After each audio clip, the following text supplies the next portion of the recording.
Hi, it's me again with CorelDraw tips and tricks. Somebody sent me a video of somebody that did something similar to this in Inkscape, and I thought I would it's quite a bit different in Corel. They want to know how to do it in CorelDraw. It's not exactly the same, but I think it's actually better or easier.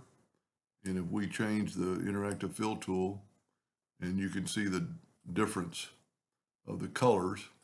But anyway, it's a pretty neat text effect. So I've written out the text. I'm going to go ahead and go to object and break the text apart. I'm going to just do one letter. So I'm going to left click no fill, right click outline. So now these letters are individually done. I'm going to take the line tool, pen tool, and I'm actually going to make it a quarter of an inch thick. And by doing that, now I set my nudge factor on 0.5, so they'll be evenly spaced out. And I'm just going to keep hitting Control D as many times as I want. I'm going to go up here now and combine these lines. Now it's going to be a little bit different, but in Inkscape, he had to redraw these lines every time he wanted to use them. I'm going to go ahead and make them black by right clicking. I'm going to bring in my T. Well, first of all, I'm going to rotate this guy 45 degrees. So now those lines are at an angle. I'm going to grab it all and I'm going to go to Intersect. And what that did, let me put my nudge factor something higher, like 10 inches. I'm going to grab that, and that's what I got. Now, it inadvertently changed them into a hairline. But I'm going to go right here and move this out of the way, and I'm going to take these lines, and I'm going to make them that quarter inch thick. Now, we can go up to the artistic media tool, and I picked one with like rounded corners and just kind of, whoop, maybe I got to click on them, and then change your dimension, and look what it did. And you can make them a little bit thicker or whatever. Now, the bad thing is that when we move this back over, it's going to chop off those round things. And at this time, you could actually probably recenter your text to get maybe more of the lines in there. While I've got it selected, I'm going to go to Effects, then I'm going to contour the outside 0.2. That's going to give us more of those lines. Then I'm going to go up to Object and break the contour part. I'm going to get rid of the inside line. And then I can kind of center more so to have more of those lines. And that's really all you need to do. You don't need to intersect it anymore. I want to grab our line. I'm going to go up and what I'm going to do is move this out of the way. And I'm going to grab these lines. I'm going to go up to Object and break the artistic media apart. And then I'm going to move them over. Well, you should be able to grab it. I'm trying to get rid of the individual lines. So let's left click, right click. And I guess I deleted them or left them. That's what you want right there. You don't want the artistic media line or those lines. We're going to go ahead and color those in red and take away the outline. By taking away the outline, I can just move them. Well, yeah, the outline's real small. Tell you what I can do to go to Object, break the curve apart, then try to grab the outline and hit delete. Whoop. Let me select it all, and I'm going to right click no outline. There we go. We just have red. Now I'm going to go ahead and group these together or combine them. Combine them might work better. I'm going to get the interactive fill tool, and I'm going to swipe through, and I'm going to put yellow on one. And we're just going to use letter. Now you could make your other color whatever you wanted and move it back. And there you have a pretty cool text effect.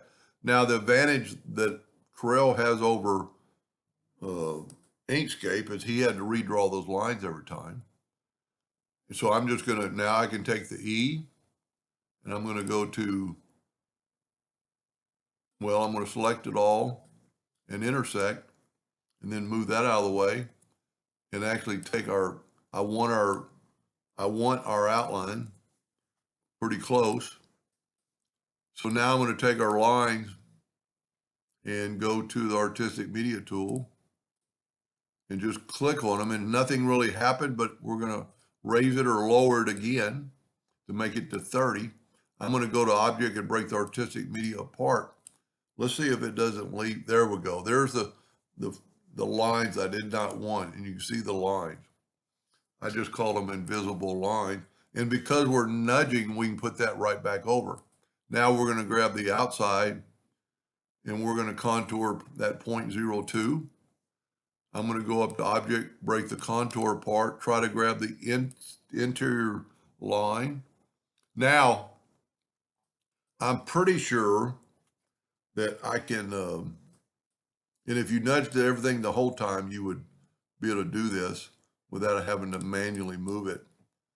But let's take our line and nudge this out of the way, and let's try the.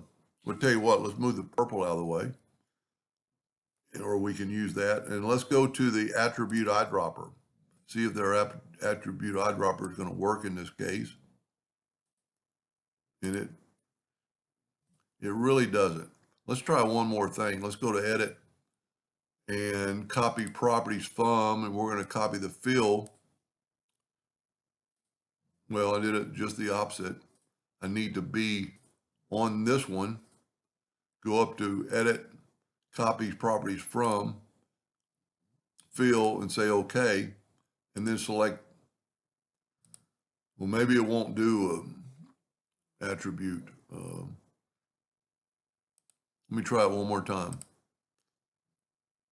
Copies from any properties, fill, and nope, it's not going to work. It doesn't really matter. We can still turn, I think I turned them red, and then get the interactive fill tool and just kind of do the exact same thing. And if you did it almost simultaneously, you would get the same look. Now we're going to make this purple and then just move it over. And you get kind of the same look, but when you got them together, you could take the interactive fill tool and change them up, maybe make that a little bit more yellow up there, because every letter is going to be a little bit different. But that's pretty cool. Now, if we did not, let's do the X. So there's another pretty cool look. I'm going to intersect it, and I am going to nudge. I'm not going to move, but we don't have to. We don't have to resize it if you didn't want to. We can grab this, and what it's going to do basically is going to turn them square. We're going to use the artistic media tool and just touch it. I'm going to go up to 31 and back down to 30. Now, if we take our X and move it over, when we do this and go, let's see what we got to do. Oh, I did not see. That's the problem with the interactive filter. I mean, if you don't break it apart, some things just don't work. Now I'm going to go to intersect, and what it's going to do now, it's going to have straight lines. Whoop, I didn't mean to move that over. And I think this looks pretty cool, because if we did the red now and take away the outline and use the artistic or the interactive fill tool, kind of do the same color scheme. So you don't have to, you don't have to contour it. And then if we wanted to, we could turn that purple and move it back. And now they're kind of on the edge. You still got some rounded ones, but the ones that were outside the box whoop, I didn't grab them both. Control G to group them. And you could space these out with the artistic, or if I hit E, it's going to put them evenly. And once you did the other T, you know what? We could just move this T here, make a duplicate of it, move it here. And I'm going to hit T on the top to put them on the top. Now, if we want the spacing to be the same, we can go to Windows, Dockers, and align and distribute. And we're going to align them. Whoop, that didn't work because I didn't have them all grouped together. I need to group these together. Control G, Control G, Control G. We had 8 parts, and now we're only going to have 4. Now, if we select them all, we should be able to space them out equally. And you would just pick out which one you want to make them spaced out. But that's pretty cool. It's a neat text effect. Anyway, I hope that helps somebody, and thank you for watching, or help them at least.